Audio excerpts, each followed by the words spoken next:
Hello, everyone. This is Royce Eddings, and I want to thank everyone for joining me on my Royce in the House YouTube channel. Tonight, this is our live podcast. We do a live podcast, music based, every Sunday, 6:30 p.m. Pacific Daylight Time, and it's really my flagship. I have a lot of playlists, several playlists. I have music based shows. I have tours of famous places. There's something there for everybody. This is video number 314. I encourage everyone to go to my channel, Royce in the House. Check it out. If you like what you see, go ahead and subscribe. It doesn't cost anything. Subscribe and hit that notification bell so you'll be sure not to miss another show. Okay, thank you. Tonight we're going to be talking about The Who. Great band. So we're going to get right into it. I don't have a lot of Who albums, but I have a few, and I'm going to show them also as the show goes on. Hey, Chris Elliott, thanks for joining us, brother. Good to see you. Talking about The Who, okay? So the band The Who. The Who is an English rock band formed in 1962, okay? The classic lineup consisted of lead singer Roger Daltrey, lead guitarist Pete Townshend, bassist John Entwistle, and the one and only infamous I can't hardly say his name without laughing. Keith Moon. Moon the Loon, he was nicknamed, okay? And we'll get into that. Hi, Angela. Okay, so we'll explore their lives a little bit, talk about the history of the band. The Who, one of the most influential bands of all time, has been entertaining audiences for 5 decades. Like the Stones and so many of the others that we love. Okay, but the band members all came from humble beginnings. They were all school kids. They started out slowly. They formed a band. They were playing in little bars, little clubs, sometimes almost no audiences whatsoever. Okay, so the band's early days were filled with struggles. I mean, they struggled. They made a name for themselves in the crowded London music scene. They played in small clubs, bars, in front of sparse crowds, like I mentioned already. Okay, but then they eventually began to build a following, and it was in 1965 they actually released their first album, My Generation. And what a great album, and what a great song, okay, which quickly climbed the charts, established them as one of the most exciting new bands in the UK. All right. With Daltrey's powerful vocals, Townshend's energetic guitar playing, they quickly gained a reputation for their explosive performances. Okay. So let's see. No one's joined us yet. Michael Nolan should be joining us soon. He's been in the chat for about 30 minutes already. Hey, James Watson, Eric Schultz, Chris Elliott, Angela, how is everybody? Oh, let me put a link up. Maybe Michael needs a link here. All right, bear with me, folks. Bear with me. I'm putting a link up to join the show, and you're all invited.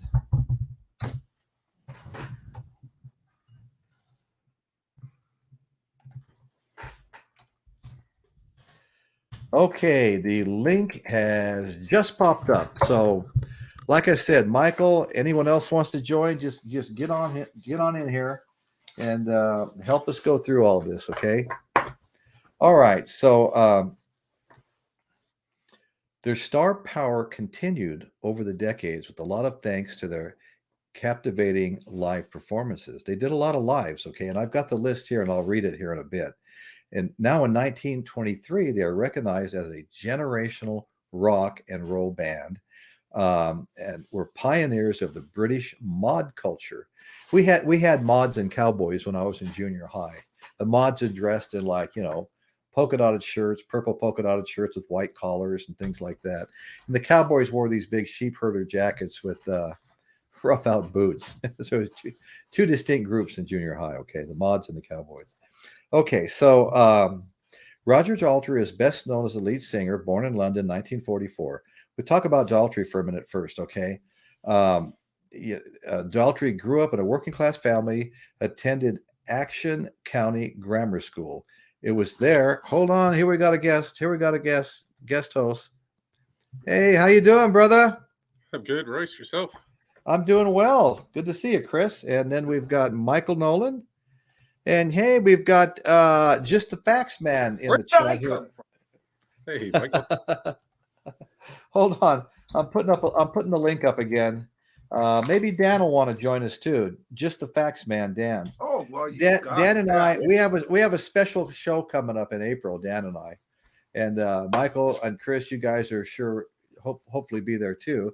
Groovy Lisa's here. We're going to be talking about the solar eclipse and the focus of and the solar. This is the day before the eclipse, and Dan is huge in this whole eclipse thing. He's got thousands of members waiting for it. He told me he's getting 300 people joining per day. So we're going to do a show the day before. I'm going to be focused on bands that are mentioning, the moon in the name, like Fabulous Night for a Moon Dance, or, there's so many of them. Dark Side of the Moon. We're going to be talking about bands, albums, songs with the word moon in them. And that'll be our show. And I think it's April 8th. And then the eclipse, it's a total eclipse, very rare total eclipse on the 9th. And my good friend Dan McNew, who used to co-host with us all the time, hopefully he'll hit the link. We can talk about that a little bit as well. Okay, so let me get going here. Hey, Royce, can you hear me now? Loud and clear, Michael. How about me? Can you hear me okay? Oh, yeah. Okay. Yeah, I can. No, try not to knock my microphone over. It's actually sits pretty much right in my way. I love the color. Hey, listen, if for some reason I cut out, I got to take in a modem and throw it at my internet provider. Okay. Because it's been going out. It overheats for some reason. I just replaced it. But if I disappear. Oh, wow. Okay. Well, I've been having trouble being offline most of the day. I was kind of freaking out a little bit. I restarted my computer and I turned my modem off, which is pretty old now too, a couple of times. And now I seem to be fine, but if I wind up disappearing, no, it's not because I don't love y'all, Manny's here. Hey, Manny. Okay, so let's move on here. We're talking about right now the lead singer Roger Daltrey. Are you a fan of the Who, Chris and Michael? Yes, big time. Yeah. Okay. Yeah, a fan. Okay. Yeah, I'm a fan too. I don't have a lot of albums. I think I have 5 of them. I want to show them. Yeah. I've got Tommy, and I've got a 3-album set live at the Fillmore East, which I absolutely love. Recorded in '68. I think it was put out in. I have it written down somewhere. Put out in something like 2008. Recorded in '68. Okay, but that's how a lot of that stuff was at the Fillmore East. We're still getting releases. Yeah. So anyway, Live at Leeds is just a fantastic live album. I know. I don't have Live at Leeds. I have Live at Leeds. Yeah, there it is. Yep. I don't have Live at Leeds. I just have Live at Leeds. Okay. And they've even got it expanded these days. Right. So, yeah. Everything's been expanded. Right. $1 Billion Babies is I think a 3 or 4 album set now for $100 or 100 more than that, I think. But anyway. So hey, Jeff Davidson's here. Jeff Davidson, how you doing, brother? One of the great Stones B-sides, Child of the Moon. There you go. Yeah, we're going to be talking about the moon the night before the solar eclipse. And Dan, like I said, just the facts man, he's in the chat. Dan used to be on every show with me, and then he got busy doing some other things. But right now he's got a huge audience. He does that eclipse live, and it's a total eclipse, which you may not see but 1 or 2 times in a lifetime if you're lucky. And he's right like at ground zero in Texas where he's at for the total eclipse. We're only going to get about a 25% or something like that because it tilts from the north west down this time. Right. We're going to miss it a bit. Yeah. And I remember, as a kid seeing some eclipses. You either had some glasses or you made this white cardboard thing and saw the reflection of it or all kinds of odd things. But okay, so let's see.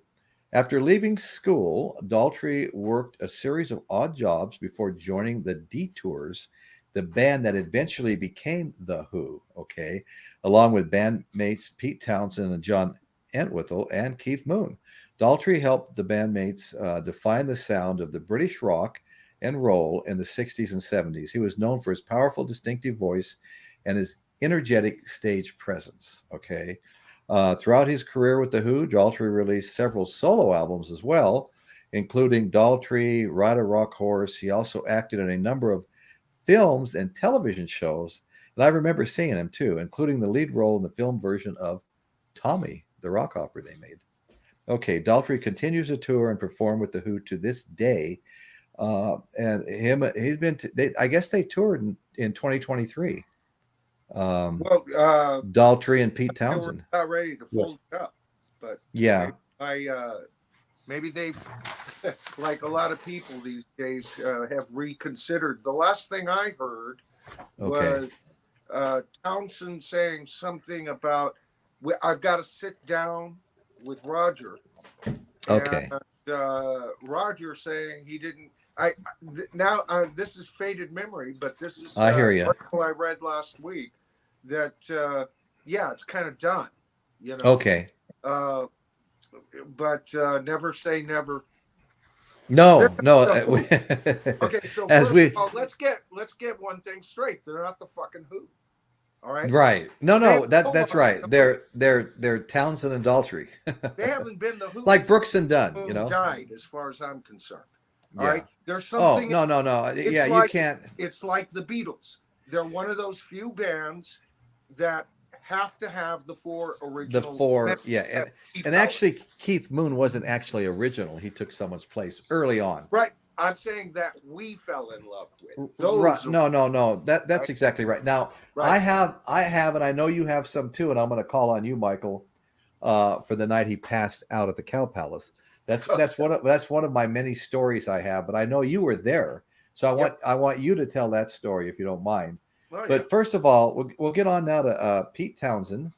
He was the guitarist, the lead guitarist, but he was also the second lead vocalist as well.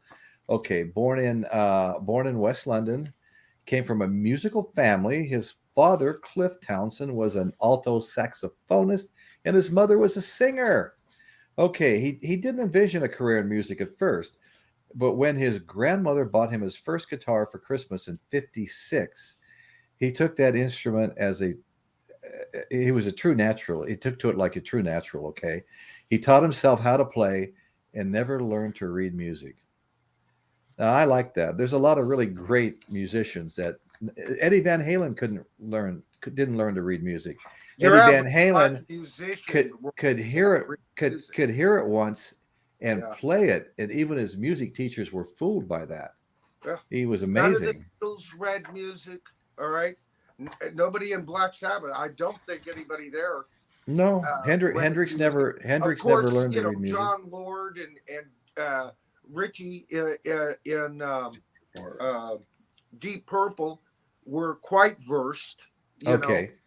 So unless you were in a band like that or Yes, who all read music, or most right.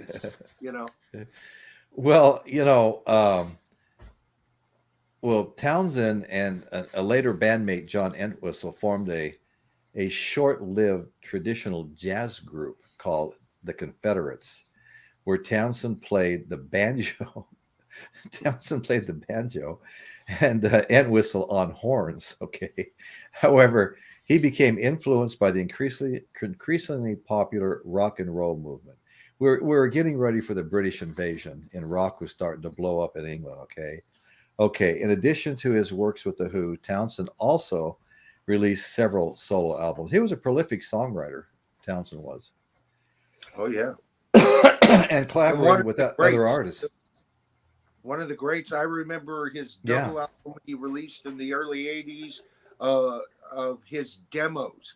Because I love Townshend because he's like me. He's got a little 4-track. Back in the day, he had a little 4-track like I did, and he did a lot of the demos for The Who, and he did a double album of his demos, and it's brilliant. It's just home record. To me, how cool is people that? ask me what my background is. My background is I I am a master at lo-fi type of recording. Right. Right. That's my stint. And right on. Pete Townshend is just like, he only speaks Pete Townshend. Okay. Yeah. Well, we've been joined also by the Music Sanctuary. Thank you so much. We appreciate seeing you here. He says The Who in 76. Now, I'm not going to be able to keep up with the chat because I got a bunch of stuff I'm going through, I should say. The Who in 76, 40 years later on the farewell tour, 2016. Wow. He was fortunate to have seen them. That's fantastic. Yeah. We'll scroll a little bit of this here. I don't know when I'll get back to it, but I'll try, folks. I'll try. There'll be other people speaking, and I'll get other chances.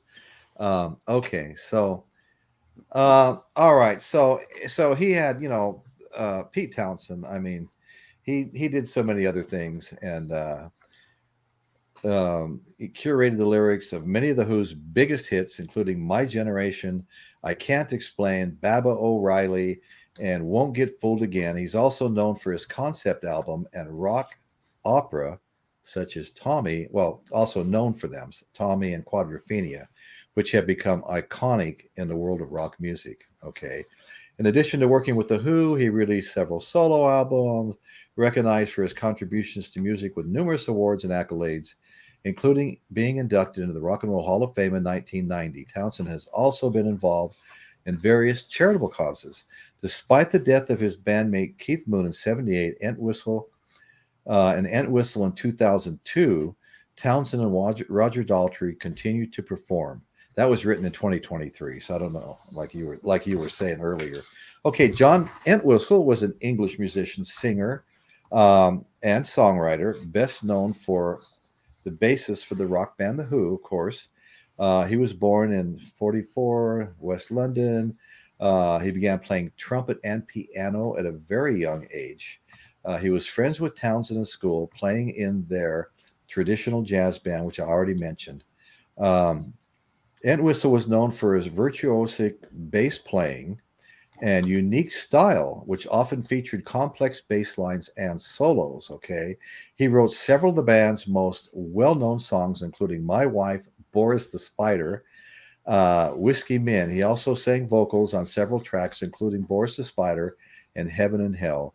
Entwistle remained with the band throughout his career and was inducted into the Rock and Roll Hall of Fame with The Who in 1990. Okay, he's a talented artist, and not just bass, but I mean artist, drawing and painting.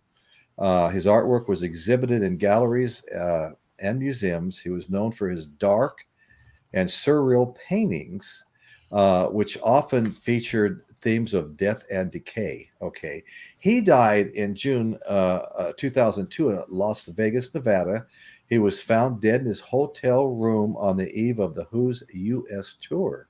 The official cause of death was a heart attack.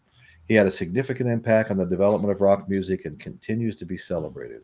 Okay, now we're going to talk about the one and only Moon the Loon, okay, appropriately named. And I don't know how many people know this, but I did a show called The Hollywood Vampires. It was a short show, maybe 18 minutes long or something like that. One of my pre-recorded music shows.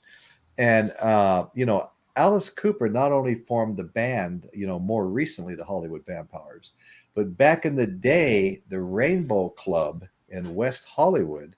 Michael's having problems again. No, hey, okay. Hey, Daddy Boggs, good to see you, brother.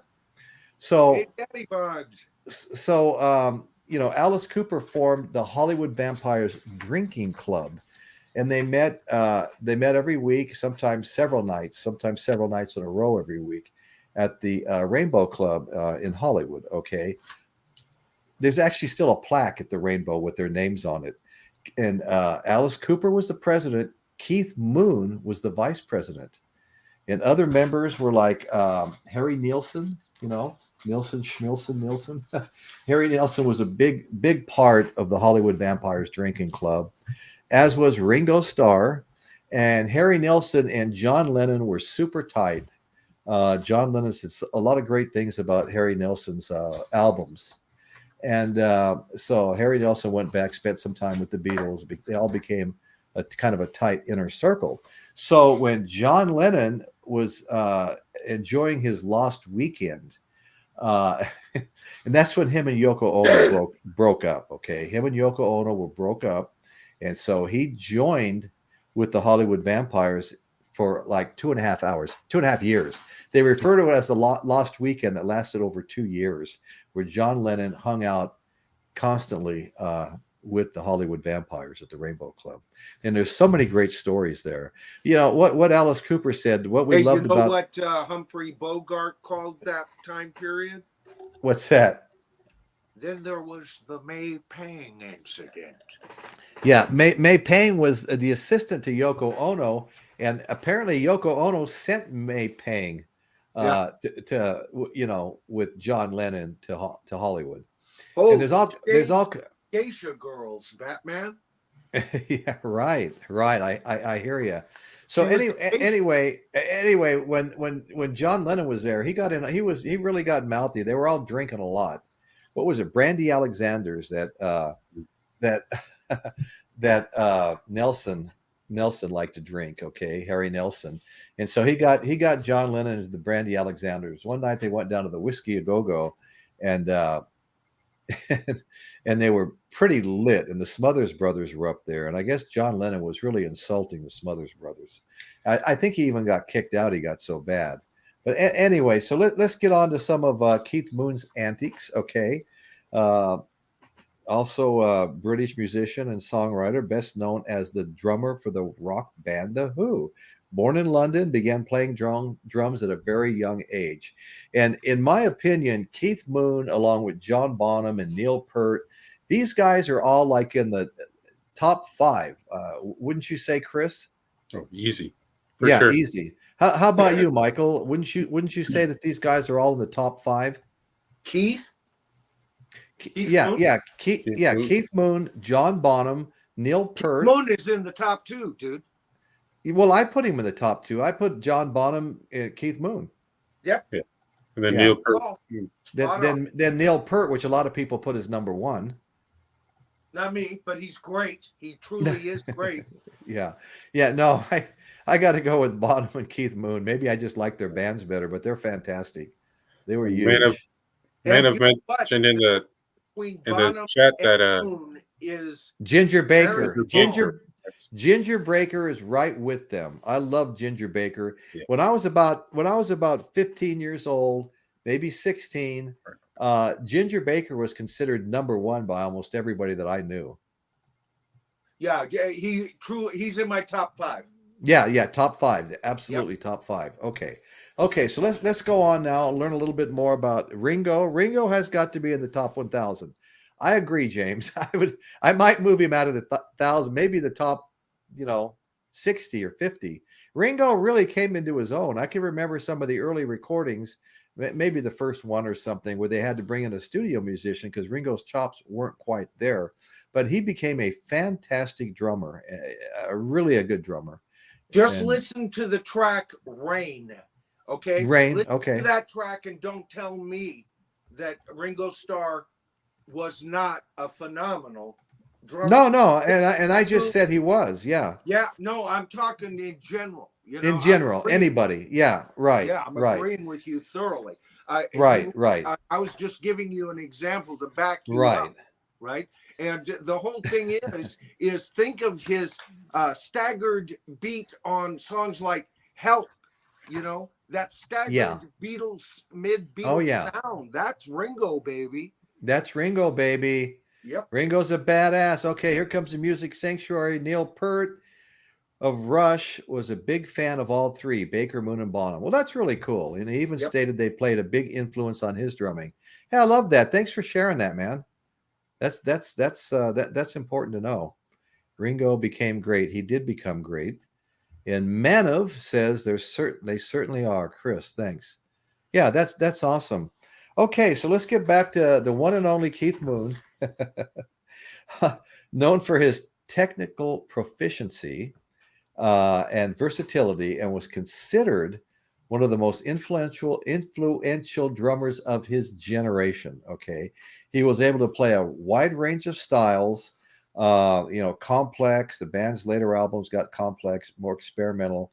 Moon also contributed to the band's songwriting, co-writing several songs, including Bellboy, Dr. Jekyll, and Mr. Hyde. Okay. Moon's personal life was often, wild and dramatic. And we're going to have some, and once we get through this little Keith Moon's life, we're going to get into some crazy Keith Moon stories, because he's got them. The whole band does, but I mean, Keith is a real standout with the crazy stories. Okay. Moon died, sadly. Well, he was infamous for wild parties, okay, and pranks and headlines for his behavior. Despite these excesses, Moon remained a beloved figure, but he died sadly in 1978 at the age of 32. Now, how heartbreaking is that, to lose a talent like that at the age of 32? I mean, God. It just really blows my mind. He actually died from an overdose of a drug that is used to, fight alcohol, get you off alcoholism. Okay. And he was mourned by fans and fellow musicians alike. His legacy has continued to be celebrated in the decades since his death. He's considered one of the greatest drummers in rock history. So anyway, but we're going to get into some, Keith Moon was a notorious prankster. Okay. I mean, it just never ended. Okay. Hey, Royce, before you get into that, you're talking about like Keith Moon's prowess and whatever.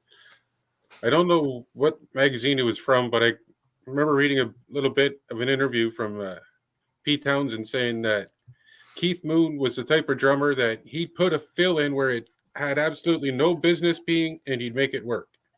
Oh, right. Okay. Like he was saying, I like that. Stuff. Most drummers, you wouldn't hear the fill there, and he'd put it in to make it work.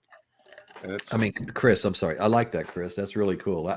I've heard little things like that too. He was just fantastic. Well, I think Moon and Entwistle were the most talented in the group as far as musicianship, and that pairing them to Roger Daltrey's voice. I don't think Roger Daltrey's voice is one of the greatest in rock. It's just the greatest voice for the Who, And it sound a whole lot like Pete Townshend. Pete Townshend, for the most part, could have fronted the band by himself, but right. He wasn't lying. No. Roger Daltrey had that look. Perfect front man. Right. The greatest front man in rock. He's got to be one of them. Yeah. I remember when I saw him and he swung that freaking mic. 40 feet. No. He was a great. A great front man. Of an Indian warrior. Okay, so one night in the hotel room, Moon wanted to play a prank. Okay, they were in Copenhagen. He had this huge waterbed in his room. He wanted to stick it in the elevator and send it downstairs. So he got John Entwistle to help him try to drag it to the elevator. It was full of fucking water. It must have weighed 1,000 pounds. Mm-hmm. Well, it snagged and tore and flooded all the rooms and the elevator. And so they destroyed so many hotel rooms. They were always writing a big fat check, and even kicked out, I think it was Holiday Inn for good. They destroyed rooms for the last time there. So so they had this waterbed thing going on. It's a big blob. They were likely to be hit with a bill for thousands, to put it right. But Moon had another idea. He called up the manager, said the waterbed exploded in his room for no reason, flooded all his expensive wardrobe, and the manager freaked out and moved him to a big suite and apologized profusely. And of course, Moon destroyed the suite before he left.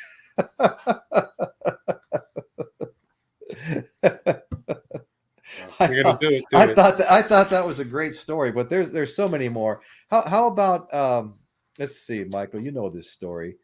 Keith, well, this is a Led Zeppelin story, actually. Keith Moon and John Entwistle went down to the studio to see how the lads were coming along. Led Zeppelin, they hadn't branded themselves Led Zeppelin yet. They hadn't given themselves a name at all. I think they took off on tour to fulfill some Yardbirds tour dates, because the Yardbirds had disbanded. Jimmy Page was the last remaining guitar player when it happened, and he was anxious to get back on the road.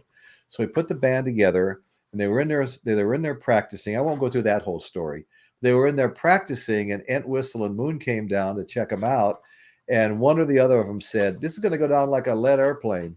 The other one said, "This is going to go down like a lead Zeppelin, a lead balloon." It was balloon and Zeppelin back and forth. And to the end, they both tried to claim credit for saying Zeppelin. I think I heard you, Michael, think maybe it was Entwistle that said Zeppelin. No. It wasn't okay. But they both claimed credit, because as soon as Led Zeppelin came back from their Scandinavian tours, they rebranded themselves from the New Yardbirds, which I have an album of theirs, the New Yardbirds, to Led Zeppelin. And that name was given to them by a combination of Keith Moon and John Entwistle. Okay. Yeah, John Entwistle may have claimed that, but the only problem with that, I did a whole video on this. It's one of my biggest viewed videos. I know. I've done a video on it too. He was supposed to be there, and he missed it. He missed that recording session. It was a session. It wasn't them trying to get Led Zeppelin together. This was 2 years before Led Zeppelin would even become a thing. This was the recording of Jeff Beck's Bolero. All right. And they the one that made it was Keith Moon. So he's the only one. According to Jimmy Page, he remembers it was Keith Moon, right? And he's the only one that was there between the two of them that could have said that, right? That's the night that Led Zeppelin almost became, even though, see, that they also had John Paul Jones at that session. Jimmy Page, Jeff Beck, John Paul Jones, right? Keith Moon, and they wanted Entwistle there because Keith Moon and John Entwistle were out of that band. Yeah, they were unhappy, and they were looking around and even considering joining these guys. Yeah. But there was traffic or something that prevented, or he missed it, or he forgot, or whatever. That's hazy. But, yeah, there's definitely variations on that story. But for the next few weeks, up to a month after that session, Jeff Beck and Jimmy Page seriously considered getting the Humble Pie guy to sing for them, replace John Paul Jones, because Page didn't know he was looking for Bonham yet. He hadn't met him, but he knew he needed that kind of drummer. He wanted him. And if Entwistle was the price, even though he was friends with John Paul Jones, he was going to go with Entwistle. And that would have been a 5-member Led Zeppelin. With, two of them. My story, I don't want to get into that, but my story is completely different, but we'll talk about that maybe if we have time at the end of the show. Dusty Spins joined us, and Dusty Spins said, didn't Keith and Mama Cass die in the same apartment? They absolutely did. It was a flat in London. I visited it on vacation to London. I made a video out in front of the flat and told the story how Keith Moon and Mama Cass both died in the same flat owned by Harry Nilsson. He used to let his friends use it when they were in London. And yes, she died. There was a plate with a sandwich on it, but unlike popular myth, Mama Cass didn't choke to death on a ham sandwich. The ham sandwich didn't have a single bite out of it. She just died of a heart attack, I think it was, I think that was yeah. So anyway, let's get on to Moon the Loon, because we got a little bit of ground to cover here. Okay. So that was so there was another incident. It was his 21st birthday.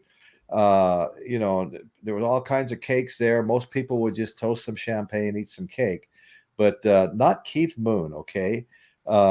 This was a Holiday Inn in Flint, Michigan.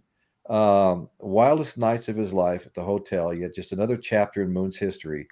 He actually, Moon was used to doing things. He loved to put cherry bombs in toilets, blow the porcelain all to hell. That was a popular thing he did at hotels. Mother's Brother show, Royce? Yes. It cost some of Pete Townshend. No, I know. Betty Davis passed out. Keith Moon would fill his bass drum with explosives, just to the point where it'd be a big boom and a flash of light. But he kind of overdid it on the Smothers Brothers show. And Betty Davis was there, and she actually passed out, freaked out over the noise and the flash. Pete Townshend said he lost partial hearing for the rest of his life because of that, and he was pissed. Okay.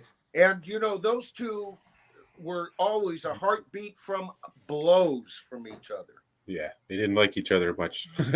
Yeah. Well, at another night, Keith Moon drove a Lincoln Continental into the swimming pool. He climbed in it. He was drunk, and the cars were all parked by the pool. I think it was his birthday party. Okay, and he said as soon as he popped the emergency brake off, it just rolled straight into the pool with him in it. Okay.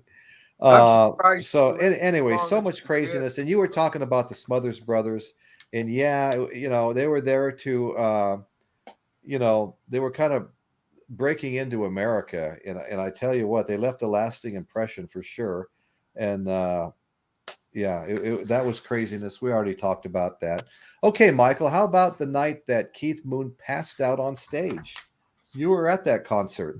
Yep. That was at the Cal Palace, San Francisco. And yes, it's interesting because at that time I was working for a maintenance company, and to get tickets for that concert, okay,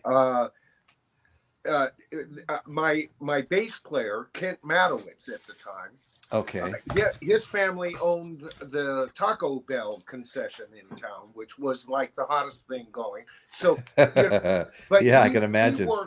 He worked at a maintenance company as well, and so him and I and the drummer in my band all grouped up and hit, because I was cleaning movie theaters, right? Okay. We all worked together to get all of our accounts done, only to stand in line all night to get those tickets. So when we finally got there, I have to admit, Royce, I was blitzed, okay, on every known substance known to man, practically. I can relate to that. I could have gone toe to toe with Moon easily that night, but through my foggy recollections, because by the way, folks, if you don't know, this concert, and it's my only claim to fame as far as being at a world famous concert,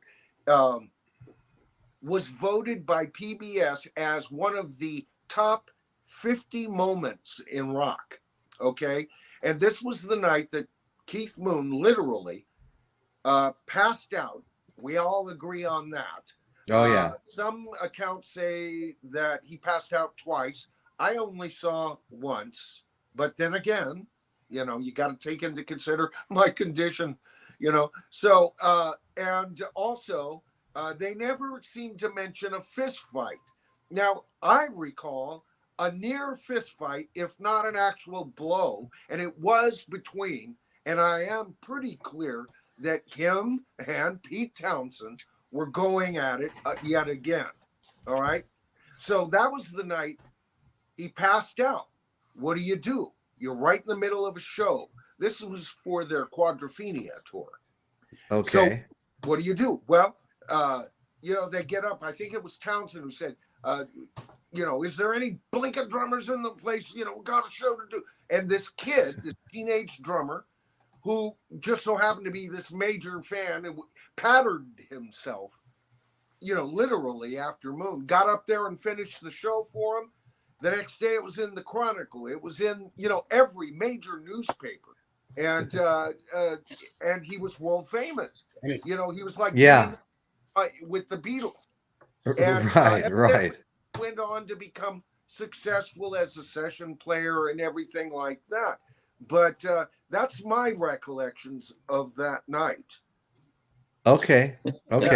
Yeah. Well, that's the story I read too. Hey, Johnny, I didn't know you were even in the chat. I've been missing a lot because I've been running my mouth so much. I even said pretty please. I know. All I caught was Daddy Boggs saying, "Johnny, I tried," and I'm like, "Oh, wait a minute, there's some Johnny's here." Okay, let's talk about the music. All right, the fans are the people in the chat are screaming for the music. Okay, so what do you got? What do you got there, Johnny? What is that? The Who. The Who. Okay, who are you? Who are you? On 45. 45. They put out a lot of 45s. Okay, this is the Who by the numbers. The Who by numbers.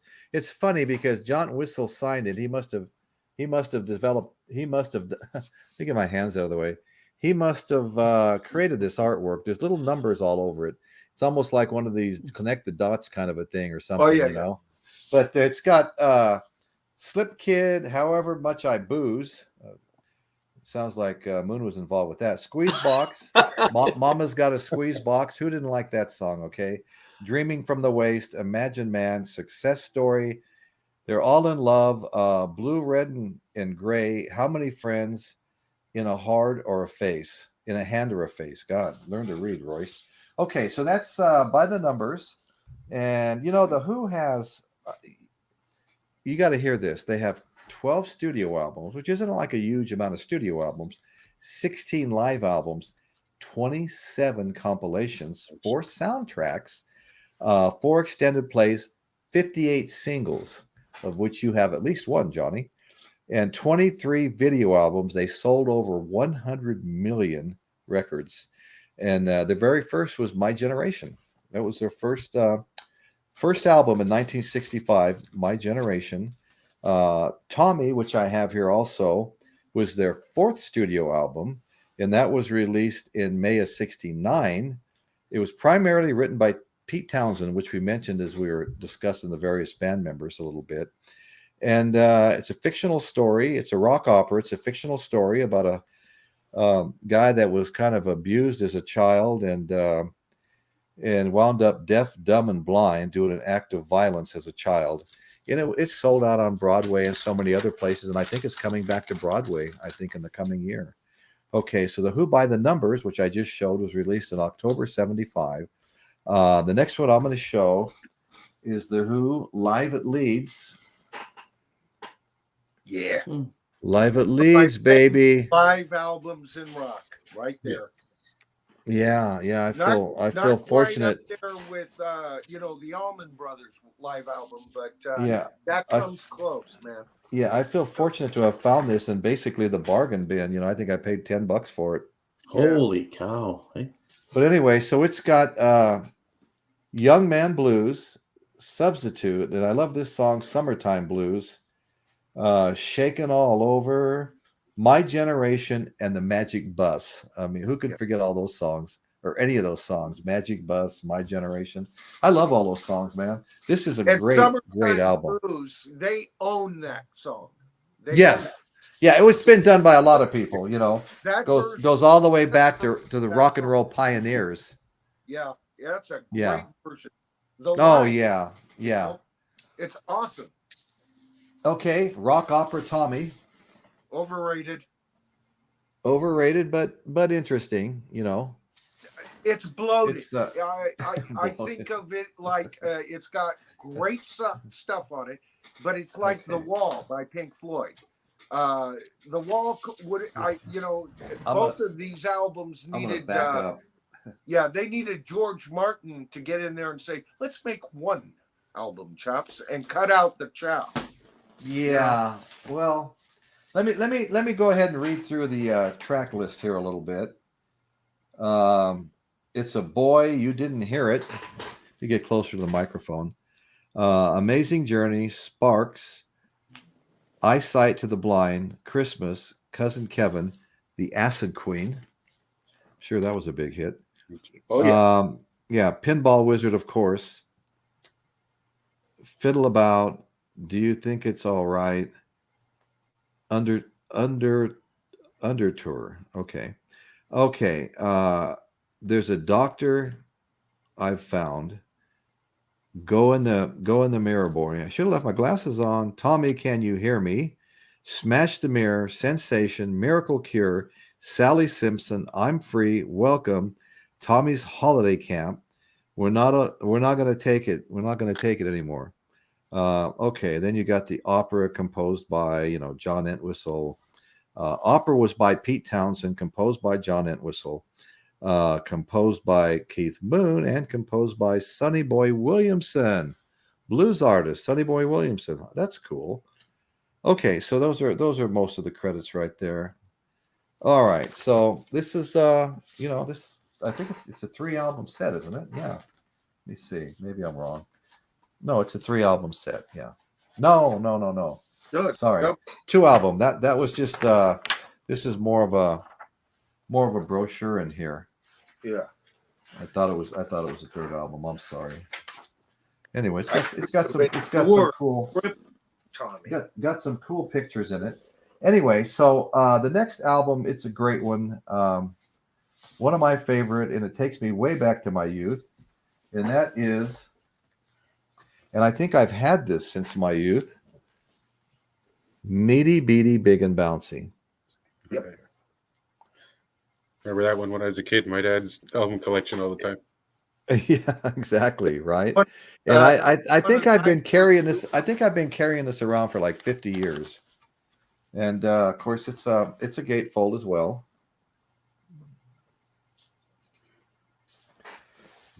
And let's see, where are these songs? I'm going to put my glasses on and I'm going to read the songs. And this is a great album.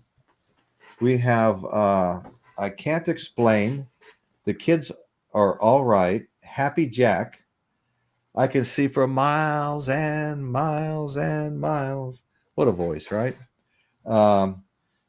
Pictures of Lily, My Generation, The Seeker. That's 2 great songs in a row right there. Anyway, Anyhow, Anywhere, Pinball Wizard, A Legal Matter, Boris the Spider, the Magic Bus, Substitute, and I'm a Boy. There's just a lot of great songs on this. Okay, so let's talk a little bit before I go on to my last Who album, which is a 3-album set.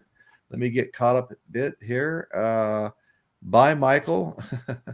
Bye, Michael. Where are you, Michael? Okay, Meaty Beady is the Gateway album. Yeah, Gateway album. That's great. Meaty Beady Big Bouncy collected many Who songs previously unavailable on LP. Yeah, I'm seeing that. Yeah. James Pritchard, 3-album set. Come on, man. Some research. Okay. I hear you, James. I hear you. Man of Many Voices. Supposedly, Helter Skelter was written as a response to I Can See for Miles.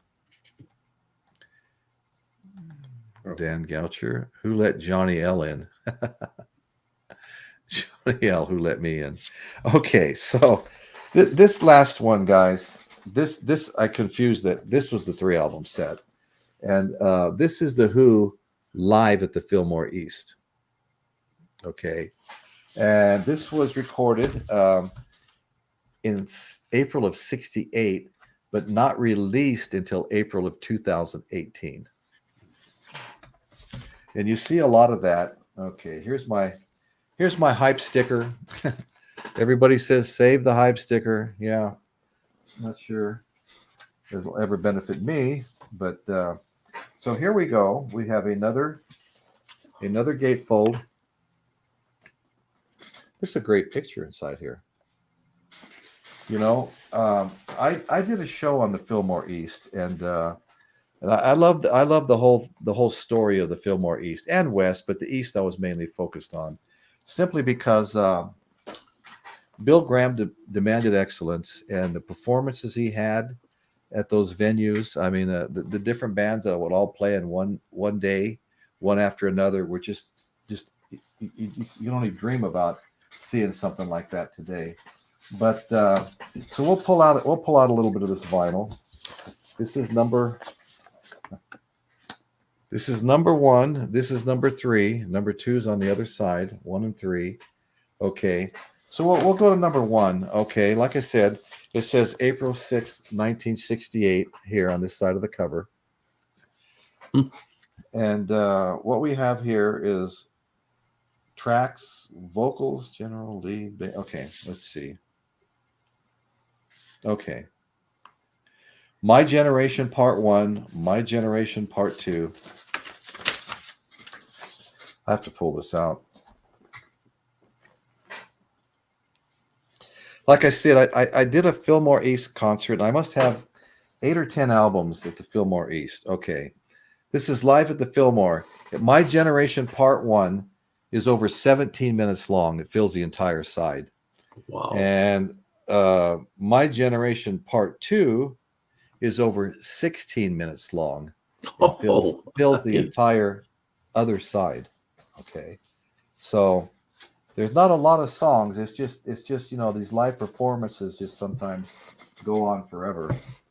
And I like live performances mainly for that reason. You get so much improv and so much variation. Okay, so this was actually album 1. It's I Can't Explain, Happy Jack, and Relax. And the version of Relax is almost 12 minutes, just a couple of seconds shy. Okay, then we get to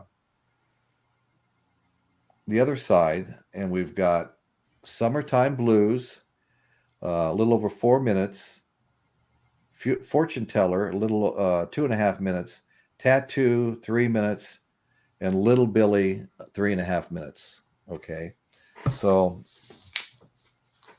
that's that album. Okay, then hiding in here somewhere is one more album. Here it is. All right. So this one we've got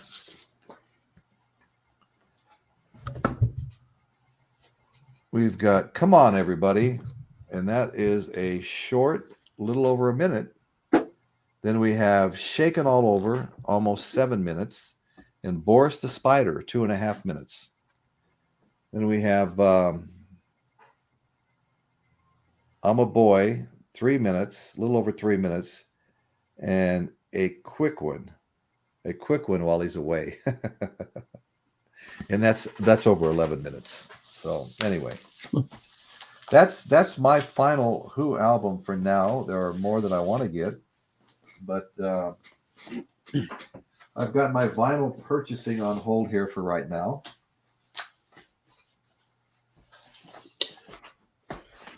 Yeah, And, isn't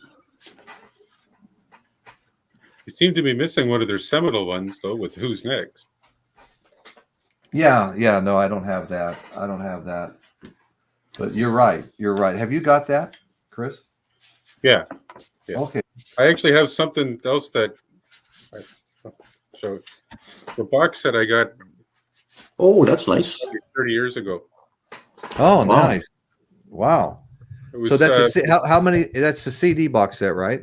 Yeah, 4 CDs. It came out in 4 1994. CDs. Okay, cool. Yeah, 30 years of maximum R&B. It's called. Huh. It's got a lot of Wow. previously unreleased stuff. It's even got a couple of their commercial jingles and everything on there. So what's the name of that box set again? I just want to write that down, just as curiosity. 30 years of maximum R&B. Okay. Hey, James Pritchett, that sounds pretty damn cool, man. I'd like to see that. Chris, that's awesome. Have you listened to it lately? No, but it's got it's really good. It's Yeah, got, I have a hard time keeping 5 up. extra songs from the Live at Leeds that never made the album. I think it made it with the reissue, but the original album it didn't. Okay. Right. Like, well, you know, that's on there. See Lily play. It's all kinds of stuff. I'll sit down some days and play like 5 albums. I have a little vinyl player back here. My big one's out in the front room, so I'm always competing with people doing other things out there. But it's a huge Yamaha amp, 7.1 surround sound, 2, 3, 4, 5 speakers plus a subwoofer, and it's got really good sound. And that's where my Audio Technica, what is it, USB 120 is at, and I'm real happy with that. They're not real expensive at $369, $350, which is a fair amount of money. But people spend thousands of dollars on their vinyl players, and I don't know. That's another group that like a previous group that I mentioned on your show that I heard and I was listening to some of their music on the radio, but I've never really got a chance to buy their albums. I guess because of financial, when you're a teenager, you don't have always the cash to buy records, right?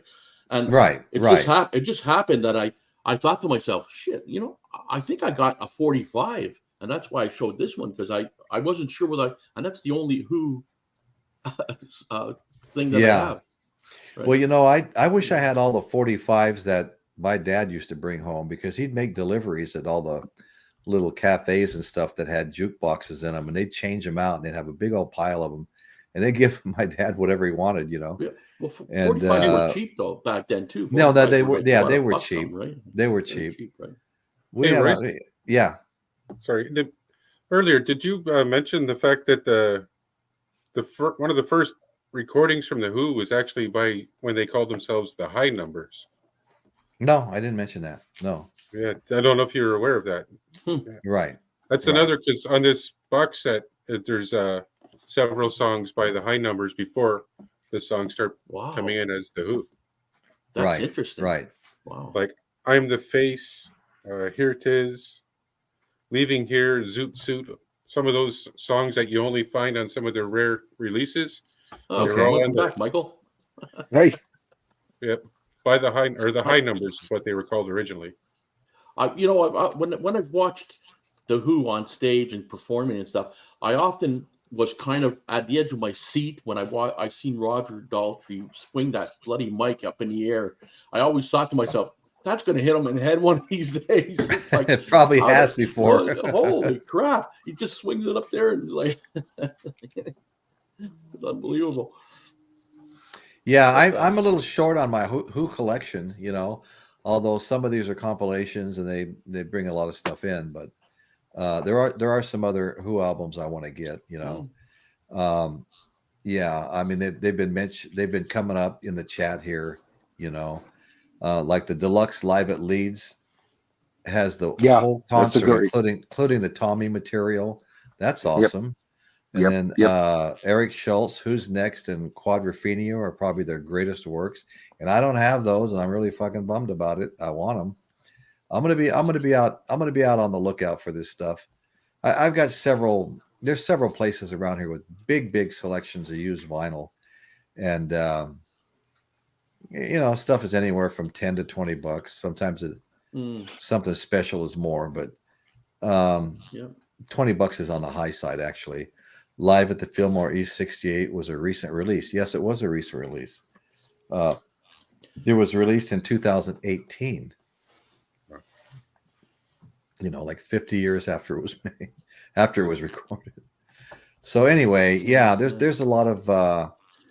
Well, we did a whole video stream on that, Royce. Remember, where we were talking about all the re-releases. So I know, Fillmore East, right. Yeah, I've done I think 2 shows on the Fillmore East, and I covered Cafe Wah, CBGB, and some of the other clubs in New York, and I covered some stuff on the West Coast too, closer to where I live. But one of the biggest and most historic venues was all those free concerts that I think you might have went to some of them, Michael, up there at Golden Gate Park, where you had Jerry Garcia, the Grateful Dead, Santana opening for him, and Big Brother and the Holding Company, and Janis Joplin, and I mean the list, and whoever was in town came down and played, and everybody was on acid, and it was just craziness, just down from Haight-Ashbury. Yeah, I made a video on Haight-Ashbury touring it, and that was kind of fun. I have stuff other than music on my channel. I have tours of famous places, why we love the Central Coast, and of course I have some construction stuff because I'm a contractor, and some real estate stuff because my wife and I are realtors too. But we've got and you all need to go and see those videos, because you know what, folks, Royce is now monetized and needs the money. Well, congratulations. Thank you. Thanks for bringing that up. I've gotten about 35 or 40 subscribers in the last 2.5 weeks. Yeah, you're doing great. I think I'm just about at 1,040 now. And I did. I signed up for the YouTube partnership program, which you have to have, 1,000 subscribers. and 400 or 4,000 hours of watch time within the previous 12 months. Right. I never had a problem with the watch time. I'm well over 5,000 now, but the subscribers was a bit of a struggle because there's so many people doing what we're doing here. But I got them, and they invited me to apply for the YouTube partnership program. And they said it could take up a month to get approved. I applied, woke up the next morning, turned my computer on. I was already approved. So I started going through the steps. You know, you get paid for ads they run. They don't run ads on shows like a live show like this. But if somebody goes to the channel and just starts watching something, they'll have an ad that they can skip in so many seconds, maybe a longer one after that. And so I signed up for the AdSense stuff, and I signed up for really kind of everything you could sign up for. And about a week ago, I signed up for the membership thing. I think it's approved now, where people can actually, if they want to support the show a little bit, and they can pay a couple of dollars, you know, a couple of dollars, $2.99, I think is the first tier. You sign up for that. You'll get exclusive content. I'm going to be putting some members only little videos on there and some other things. I'm signing up. I'm signing up. That sounds exciting. Anyway, yeah. Oh, it is. Yeah, it really is. Count me in for that, Royce. Right on. So anyway, I'll be your number one customer if I get to it quick enough. you would be number one. But anyway, I thought I'd mention that because it is all part of it. You don't make a lot of money. The advertising, I mean, you get pennies, you know, per ad, and you have to wait till you reach $100, which could take months before you finally get a check. I think I'm at. Let's see. I keep track of everything. I'm at $21.91. So, wow, great. So $78 away to making a few dollars. But Royce, admit it, because I felt this way anyway. And I'm betting you're feeling like that was one of the best 25 freaking dollars you've ever earned. Oh, I'm telling you. Wasn't that awesome? Think of that feeling, you know, because that's how I felt when I made my first $25. You know, was like they loved me. They actually loved me. Oh yeah, you're right. You know, but no, you get a sense of worth, and it adds energy to the content creator. Oh no, to get better. You know, it does. Like I said, it's not like some huge reward or anything. But you know what? If you get to go out and buy another album here or there, or do something new in your office, you know. Yeah. I mean, I like the idea of a green screen, but you know, I really have to mess with my green screen to get my hands to stop disappearing and stuff. If I have it back there, you go like this, and your hand disappears to the elbow. And if I play with it enough and move things in and out and put lights here and there, every once in a while I'll pull it off. You know, like that Bob Marley show, One Love, and you know, I did a green screen behind. I did 2 Bob Marley shows in the last couple of months. One of them was the night Bob Marley was shot. Him and his wife Rita and others were shot. And it was all politically motivated. There was a really contested election going on for a new president of Jamaica, and everybody wanted Bob Marley's support. And the side that thought they weren't going to get it was accused of trying to kill him. You know. Anyway, it all worked out. He lived only to die, I think at the age of 30-something, from melanoma, which he had a chance to have treated early on, didn't want to bother with it. And by the time he had it treated, it was too late, you know? So anyway, I enjoyed doing those shows because I love Jamaica. I love reggae music. I've got the Bob Marley Legends in the Rasta colored vinyl. And I have probably 7 Bob Marley CDs. So anyway, I like Bob Marley. I like his music. I saw Ziggy Marley in concert out here at the Pozo Saloon out in the middle of nowhere, ranch country. But he was great. And somebody came along and picked out me and Travis from the crowd and said, "You two, you're invited to the after party with Ziggy." We were like, yes. I mean, when do you get to smoke weed with Ziggy Marley, Bob Marley's son, right? So anyway, so we started looking for the guy and looking for the party after the show was all over with and people were leaving. And I guess the party got canceled, so it didn't happen. So you missed a Siggy with Ziggy, huh? Yeah, a Siggy with Ziggy. That's exactly right. Boy, that's a sad story. It is a sad story. So Michael Chavez says Quadrophenia and Who's Next have Atmos mixes. Is Tommy next? Pinball Wizard has an Atmos mix already. Yeah, I haven't heard that.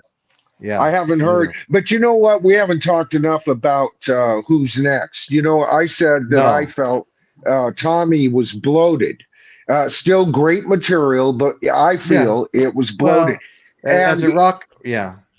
When I think of Who's Next, it's the opposite feeling, because that album originally was going to be called Lighthouse. All right. Oh, okay. And it was to be this another grand Who album. Right. And but it got condensed to timing and all of that, and we got Who's Next. Now, I've heard the outtakes from Lighthouse and all of that, and I know there's a ton of fans who are, but it's only a hint of what it could have been. No, this is one of the Who's Next is one of those rare, perfect albums in rock. It missed my list only because I forgot about the damn thing when I was doing it for my video. Otherwise, it would have been in the top 10. It's that great of an album. All right. Yeah. And so rather than it should have been expanded, I think this time they cut it down to the size it should have been. Whether that was by, because Pete Townshend didn't like that. And it stands as a perfect album. And I'll take Quadrophenia over Tommy any freaking day. Yes. Yep. And another thing about Who's Next, it's got one of their more controversial album covers. Them peeing on that monument. Oh, yeah. Oh, yeah. Yeah. And look what that started. Yeah. Right. All right, no politics. But, right. Oh, Lord. Yeah, no, politics are like the kiss of death for these shows. I mean, I'm not interested in it. I made a comment on Rachel's show, and she just came unglued one time. No comment. I know. I'm not going to comment anymore. Yep. So don't want to go there. Royce, so your title says The Who, one of the most influential rock bands of all time. Who is the most influential? The top enchilada. That's really interesting. Maybe the Beatles? Thank you. That's what I was going to say.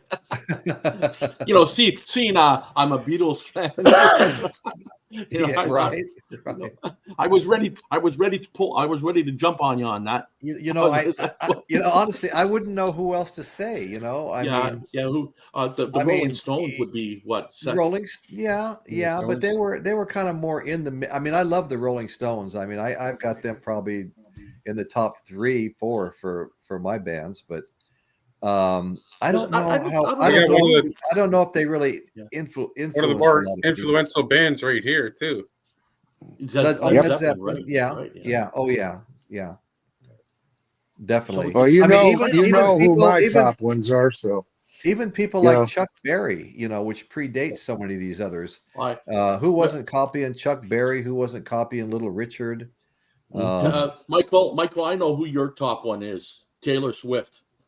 Oh yeah. Count me in. I'm a Swiftie. Yeah. A 34-year-old woman writing songs about being 12. I love it. I love it. No, just think about it. That's her audience. That's what those songs are. And she's singing them from the heart. This is my soul. I know. It's like I've said before. It was all those girls that came out of the Mickey Mouse. She's 34, folks. She's 34. Good Lord. Well, you know what? She's holding on to this group, the group that originally liked Britney Spears, Christina Aguilera, later on Hannah Montana. Right? Agreed. But they all turned really. They all turned into nudists on stage, right? So the mothers could no longer run out and gleefully buy their albums for their 12, 13, and 14-year-old daughters. So Britney Spears holds on to the crown of that. You know, she can. The mothers can still go buy Britney Spears albums, and they're buying them by the millions. And she's huge. She's a billionaire already. Yeah, right. I mean, that's right. Yeah, she's doing something right. Well, why do we have to discuss the low points in rock pop all the time? Michael, you brought it up. I was very satisfied not to talk about Johnny brought it up. Johnny brought it up. Okay, yeah. Johnny, that guy. We see ourselves opposite by the way, folks. So he's the one that brought it up. It was all Johnny. Hey, check out Michael Chavez. I was at the Halloween concert where John Cougar was beamed with a whiskey bottle. Oh my God. I always like John Cougar. That's gotta hurt. Yeah, that's gotta hurt. I'm a fan. I love John Mellencamp. Well, you know, one band leader that was beamed by a beer bottle and well-deserved was Axl Rose, well known for coming on stage 1, 2, 3 hours late. I think it was in Germany. He finally got on the stage, and everybody was so pissed off they started throwing stuff, and somebody hit him in the head with a bottle. Oh, he wouldn't have had to been late for me to try it. That's one person I really don't care much for is Axl Rose. I heard so many things about him. You know, hissy fits and this and that. Yeah. And well, now it's what offends me is his freaking voice, Johnny. Okay, really? First of all, he's considered one of the premier vocalists, and he's got this high range of 2.5 octaves, blah, blah, blah. And the man doesn't know what register to sing in, though. Oh, really? Okay, he goes. And if I hear that one more time, I swear. You don't like that beer bottle. That's one beer bottle. I mean, I might not like the way he acts on stage and everything, but his voice, I thought it was pretty good. Like Sweet Child of Mine. I thought, yeah, oh God!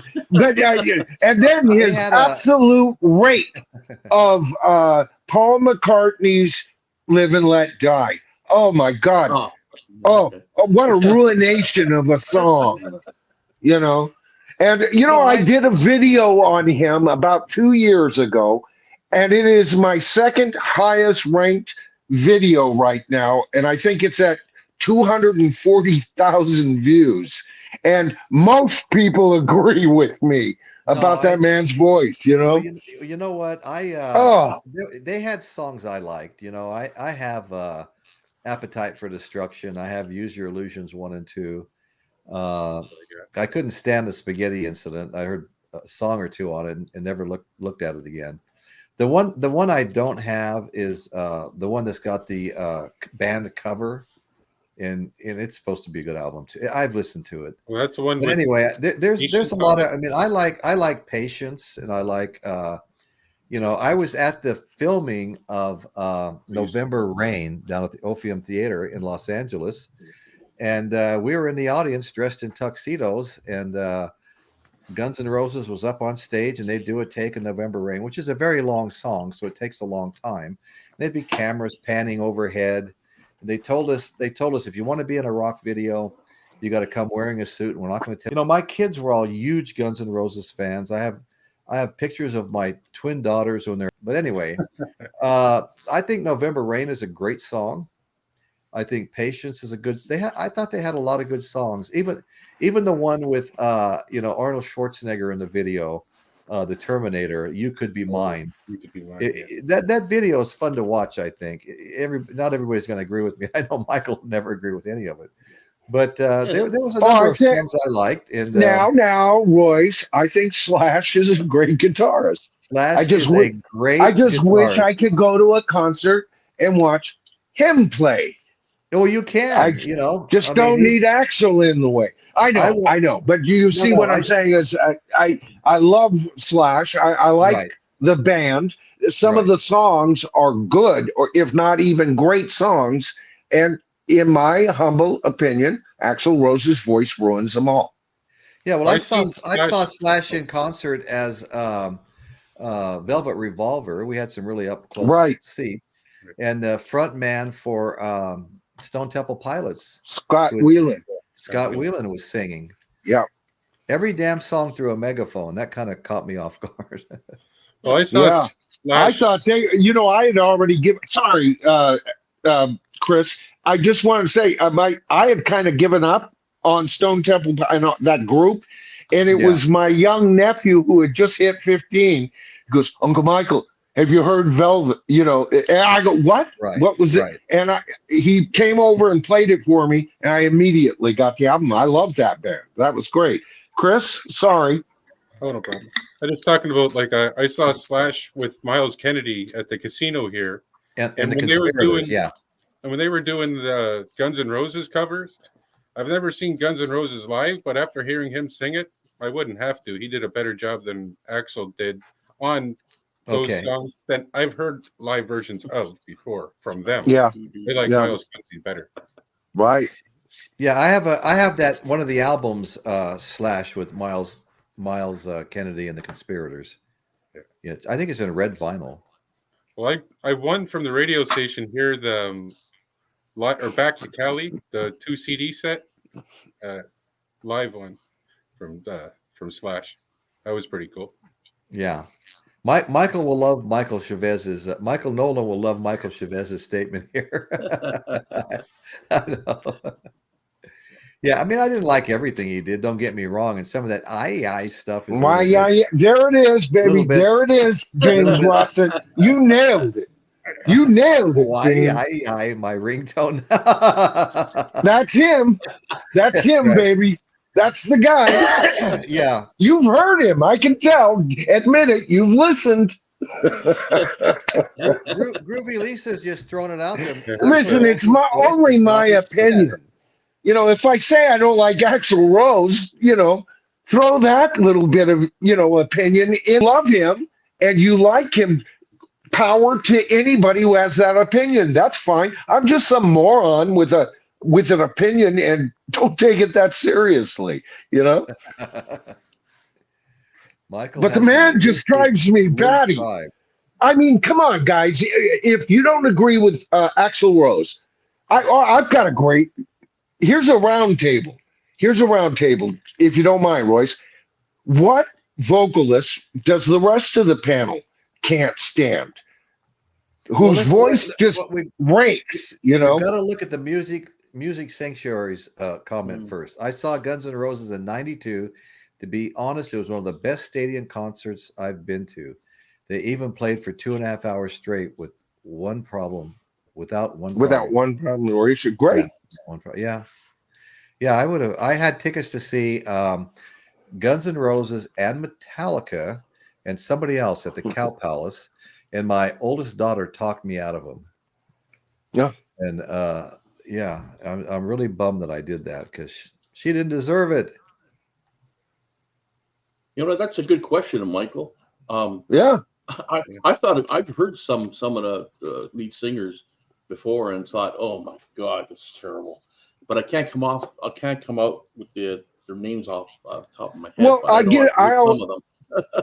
Yeah, I've always given the example of my wife. She cannot stand Rod Stewart's voice.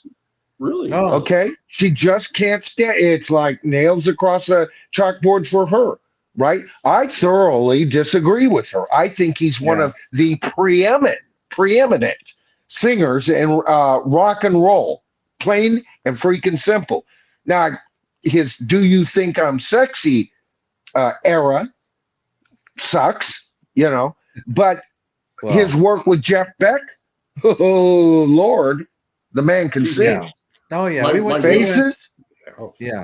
We went 3 or 4 years ago to see him at the Santa Barbara Bowl. He comes there a couple of times a year. I saw a video. His voice still sounds decent.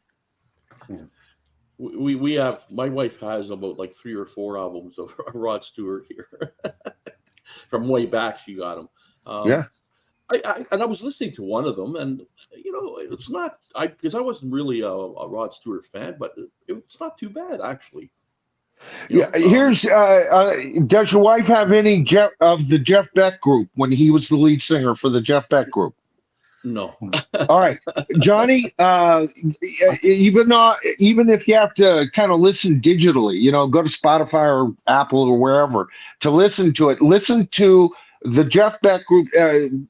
Is it the Truth album that he's on? I'm trying to remember. Because it's either in the Jeff Beck group there was either him or Bob Tench, and Bob Tench was just as amazing.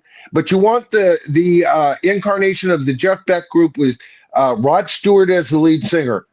That man can sing the blues, brother. Oh yeah, that man can sing blues rock like nobody can. Yes, he has the voice to sing. I like his voice. I do too. Eric Schultz is complaining, Michael. This was supposed to be about the Who, not Axl, Taylor, Britney, and others. So maybe we can find a way to get back on topic here for a few minutes before we have to go. And anyway, I've been a Who fan since I was a teenager. They've been around for a long time. I've been around for a long time too. But you know what? It's only been probably in the last year that I bought. I think I've had this meaty beady big and bouncy forever, but it's only been in the last year that I started buying Who albums again. And I'm sorry I've waited so long. And I'm glad I brought this up tonight because we got to talk about them a little bit. And I'm actually more inspired now to go out and buy the ones that I'm missing. Yeah, I think that tonight really inspired me to really check out more of the Who instead of just this 45. Just the 145 there, and see what's going on with that. Yeah, well, the cool thing about having a little vinyl player in here in my office, it's just right for low volume. If you turned it up high, it probably wouldn't sound very good. But I sit in here oftentimes working on construction bids or whatever. And I'll sit here with the music down low and I'll go through 4 or 5 albums. And I really enjoy doing that now. And then when I wanted to make a short this morning. So I went out and made a short, Johnny Be Good by Chuck Berry out in the main room where you really get to crank the stereo up, make sure it sounds loud enough on the short. And I made 3 shorts, but I only posted the one so far. I've got a couple of others. But anyway, I've always loved music. Always loved music. We always had it in our house. Another thing that hasn't been discussed about the Who tonight, I think, is the fact that I would consider Entwistle and Moon as rock's preeminent rhythm section. That's bass and drums, even over. But there's a reason. So don't worry. Never fear, Led Zeppelin. I know what you get. I know what you're going to say. Even over Led Zeppelin's John Paul Jones and Bonham. Now, why do I say that? Because Bonham didn't tie into the bass player. Bonham tied into Jimmy Page, and John Paul Jones did this amazing miracle of blending that together. So they weren't so much a rhythm section with Led Zeppelin like a traditional rhythm section. So that only leaves John Entwistle and Keith Moon, baby, as rock's greatest rhythm section to me, anyway. Jack Bruce and Ginger Baker would be up there. Yep, they would. I was just trying. They'd be high on that list. Oh, for sure. That Pete Townshend album that I just got through an auction thing, and I don't know. I just don't really like it too much.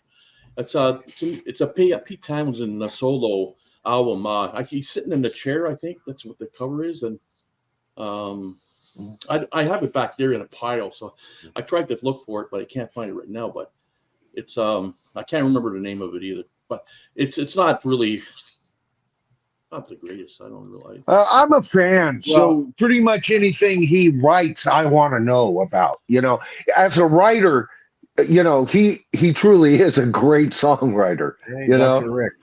Okay, I've got another Keith Moon. There's a lot of Keith Moon stories, and they're all great stories. When he was in the Hollywood Vampires, he was the vice president behind Alice Cooper. Thank you, Dr. Rick. That's the one, Johnny.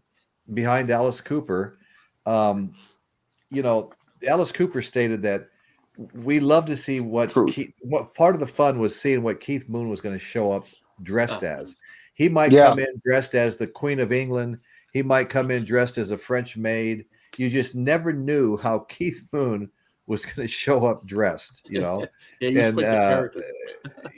he was really a character.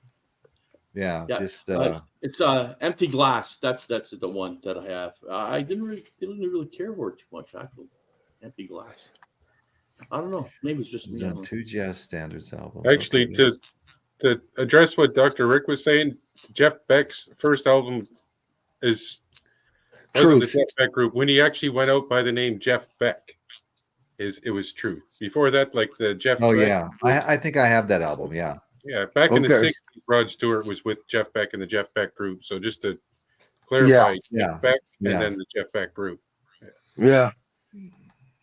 And Jeff Beck is in my top 3. Guitarists. That list slightly modifies depending on what time of year or what year it is. But Jeff Beck truly is one of the monster guitar players of rock. And to prove my point, there are hundreds of the world's greatest guitarists that will tell you Jeff Beck inspired them. Well, yeah. Hello, Hop Frog. Good to see you here, brother. Thank you for showing up. Jeff Beck. I mean, I never got anywhere near as into Jeff Beck as you did, Michael. I saw him twice in concert. He played at the Experience Hendrix concert where they assembled all these amazing guitar players, and they all played. They all took turns playing Hendrix songs, and then some of them came out as pairs. And Jeff Beck was there when I saw him at the Arlington Theater in Santa Barbara. Mm-hmm. And then again, they came to the Avila Beach Blues Festival, which is 25 minutes from here, and they hold a blues festival every year. He was there for that too, along with Buddy Guy, along with oh my God, there was just amazing the people that showed up to these. Eric Johnson, Joe Satriani would show up. I mean, just the people that you would list today as like the greatest guitar players, they all showed up to pay tribute to Jimi Hendrix and play his songs. And Jeff Beck was at both of those. So I got to see him play it, and he was great. He was great. He's got a very unique style. He's always on the whammy bar and stuff like that. Listen to his solo on Going Down, and then come back to me, Royce. I want to hear what you think. Listen, Going Down, baby. One of the fastest freaking rock solos in history. That's impossible to play as far as I'm concerned. Anyway, incredibly fast. You will be impressed. Listen to that and let me know what you think. I'd be interested. No, I will. And I'm sure I'm going to think it's great. Like I said, I've seen him in concert twice. Every bit as good as anything Jimmy Page or Hendrix or Clapton ever did. That solo is every bit as good. And you know what? He's rated with all those guys. He played with that one, right, Michael? What's that? From this album? Let me see. Yes, I think that's the one that has it. Yeah. Yeah. Going Down. I think Bob Tench sings the lead vocals on that, doesn't he, Chris? Yes, he does. Yep. And he's every bit as good as Rod Stewart, baby. That whole album rocks. Hey, we've just been joined by Fox Ochaka, and she's got something to say about The Who. Tommy is so brilliant and polished. Pete's acoustic guitar is stellar and sublime. Thank you for that. Thanks for showing up. Appreciate it. Yeah, there are some really nice acoustic moments on that album. I do have to admit that. I'm not saying there isn't great material on it. It's just I feel like it could have been trimmed down a bit. That's all. But some very sublime moments. She's right. Yeah, at moments listening to Tommy, it can get a little annoying at times. I think that's what you mean, right, Mike? Well, it's just hard to stay awake for me a little bit, attentive. I find myself, let's get on to the next song kind of feeling. a little bit, you know. And when I listen to an album, I want it to encapsulate me, and I feel that with Quadrophenia. But I was there on the tour, and you know, I don't know if that's, you know, part of the quote, you know, the quotient or not. But like, Who's Next enraptures me from track one to track end every time. I can listen to that. Royce knows this. I got to get back to it since my surgery, but I walk a minimum of 5 miles a day, and when I walk, that's when I put on my earplugs and I listen to my favorite rock tracks of all time. And sometimes I'm just in a mood to listen to 5 miles of Who's Next. You know, it's just a magnet. Behind Blue Eyes, you know. Oh my God, what an exquisite man. No one knows what it's like to be a sad man. Think of those notes. To be a bad man. And those marvelous harmonies. So many great songs. So many that are sweetened by all of a sudden this encroaching reverb. Behind Blue Eyes, you know. Right. Oh. And then the engineer in me wants to be there and control, you know. Oh, I love it. I love that album. And then there's always John Entwistle's testimony to not pissing off your wife. I'm gonna have to listen to that one. Yeah. Boy, if I had only listened to that one. But